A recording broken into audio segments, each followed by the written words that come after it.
Assalamualaikum warahmatullahi wabarakatuh. Selamat pagi anak-anak. Jumpa lagi bersama Osiin. Tentunya masih di SD Muhammadiyah Program Khusus Banyudono. Gimana kabar kalian? Semoga kita selalu diberi kesehatan dan kebaikan untuk kita semuanya. Ya, untuk video pembelajaran kali ini kita lanjutkan kembali untuk kelas 5 tema 2 udara bersih bagi kesehatan. Kita masuk ke subtema 1 cara tubuh mengolah udara bersih untuk muatan bahasa Indonesia. Pendalaman materi untuk tema 2 udara bersih bagi kesehatan subtema 1. Kita masuk sudah di KD 3.2 dan 4.2. Sebelum kita lanjutkan video kali ini, siapkan terlebih dahulu buku catatan kalian dan buku tema kalian. Yang pertama yaitu mencari informasi penting dari teks. Informasi adalah sekumpulan fakta yang menggambarkan sebuah peristiwa atau kejadian tertentu. Informasi dapat membuat kita mengetahui dan memahami sesuatu. Bacalah teks dengan cermat untuk memperoleh informasi penting dari teks. Ayo, bacalah teks yang berjudul Wisata Hutan Desa Bumi Gemilang di buku Bu Pena halaman 77.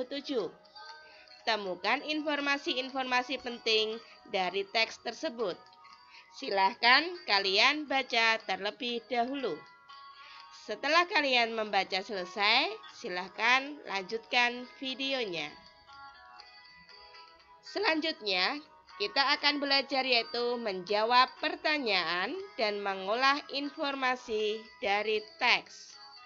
Selain membaca dengan cermat, informasi penting dari sebuah teks juga dapat kita temukan dengan cara menjawab pertanyaan-pertanyaan yang berkaitan dengan isi teks. Terdapat beberapa pertanyaan yang harus kita jawab agar kita lebih memahami isi teks. Yang pertama adalah apa? Apa itu untuk mencari nama-nama benda, sebab, akibat, judul, dan tema.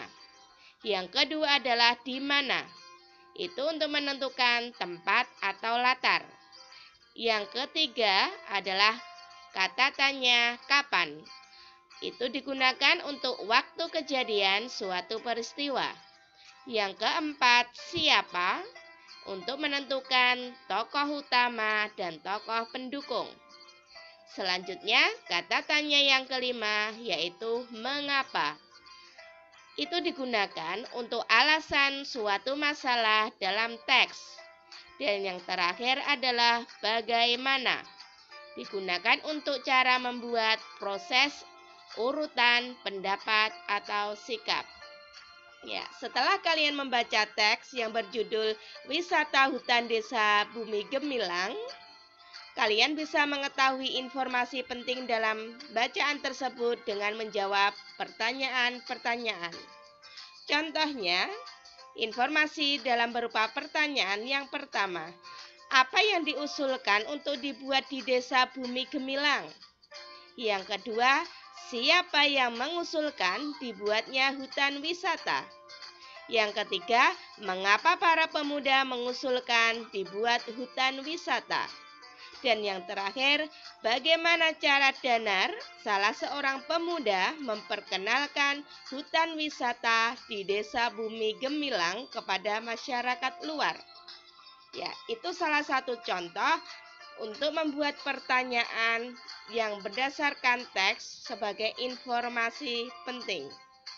Selanjutnya, kita akan belajar menyajikan informasi penting dalam bentuk peta pikiran. Informasi-informasi penting dari teks dapat disajikan dalam bentuk peta pikiran. Peta pikiran dapat dikatakan sebagai cara mencatat yang kreatif dan efektif melalui sebuah diagram. Ya, berikut contoh peta pikiran yang sesuai dengan teks yang tadi ya. Wisata hutan Gemilang, hutan Desa Bumi Gemilang yang ada di halaman 77 tadi di pembelajaran pertama. Ya, Usin tulis kembali. Tadi Usin sudah membuat ada 4 pertanyaan informasi penting yang sesuai dengan ada di bacaan. Dari 4 pertanyaan tersebut kita bisa membuat di peta pikiran, yaitu sebagai berikut. Yang pertama, apa? Apa yang diusulkan untuk dibuat di Desa Bumi Gemilang? Ya, jawabannya adalah hutan wisata diusulkan untuk dibuat di Desa Bumi Gemilang. Yang kedua, siapa? Siapa yang mengusulkan dibuatnya hutan wisata? Jawabannya adalah para pemuda Desa Bumi Gemilang. Dan yang ketiga, mengapa para pemuda mengusulkan dibuat hutan wisata? Karena mereka jenuh dengan mata pencaharian mereka yang hanya mencari kayu bakar di hutan. Dan yang terakhir, bagaimana cara Danar, salah seorang pemuda, memperkenalkan hutan wisata di Desa Bumi Gemilang kepada masyarakat luar? Jawabannya adalah Danar mengumpulkan foto serta video pemandangan alam di hutan, lalu mengunggahnya ke sosial media. Nah, berikut adalah contoh peta pikiran. Jangan lupa di tengah itu dikasih judulnya. Misalnya judul dikasih di atas, yang lainnya di bawah juga boleh. Itu ya. Yuk lanjut menjelaskan cara memperoleh informasi dari teks. Ingat kembali cara memperoleh informasi penting dari teks. Yang pertama, bacalah judul dan isi teks dengan saksama. Yang kedua, jawablah pertanyaan-pertanyaan yang diberikan berkaitan dengan isi teks. Dan yang ketiga, jawaban tersebut merupakan informasi penting dari teks tersebut. Tadi sudah jelas ya yang di depan tadi. Lanjut, untuk selanjutnya yaitu menjelaskan informasi dari teks. Nah, informasi pada teks dapat memberikan pengetahuan tentang suatu hal kepada pembacanya. Nah, jika informasi dari teks dapat dipahami dengan baik, maka pembaca dapat menjelaskan informasi tersebut kepada orang lain.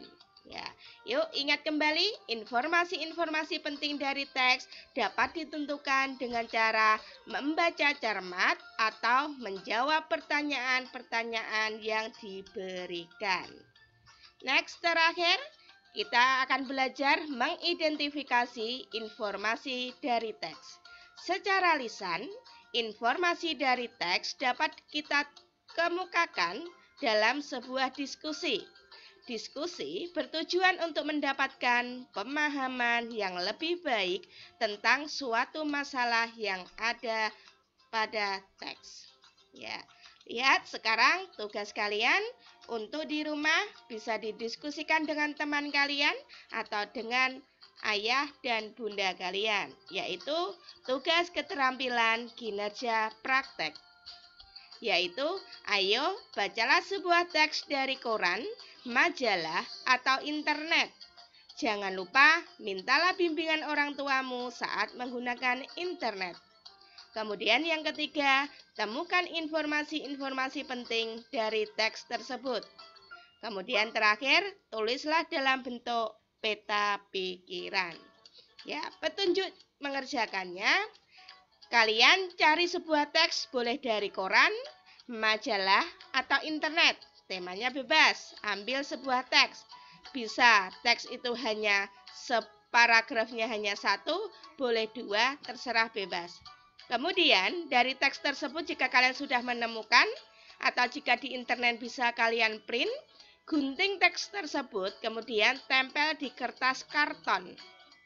Ya, setelah ditempel dengan rapi, Tentukan informasi penting dari teks tersebut dengan cara membuat peta pikiran yang ditulis di kertas karton tersebut di bawah teks bacaan yang sudah ditempel. Kemudian terakhir jangan lupa kalau sudah dibuat peta pikiran di kertas karton kalian boleh dihiasi dengan semaksimal mungkin. Nanti yang terbaik Usin akan tempel di mading sekolahan. Ya, waktunya itu adalah 2 minggu, dikumpulkan paling lambat tanggal 14 September tahun 2020. Sekian video dari Usin. Terima kasih. Usin akhiri, tetap semangat, jaga sholat 5 waktu, dan hormat patuh pada orang tua kalian. Ya, Usin akhiri, billahi taufiq wal hidayah. Wassalamualaikum warahmatullahi wabarakatuh.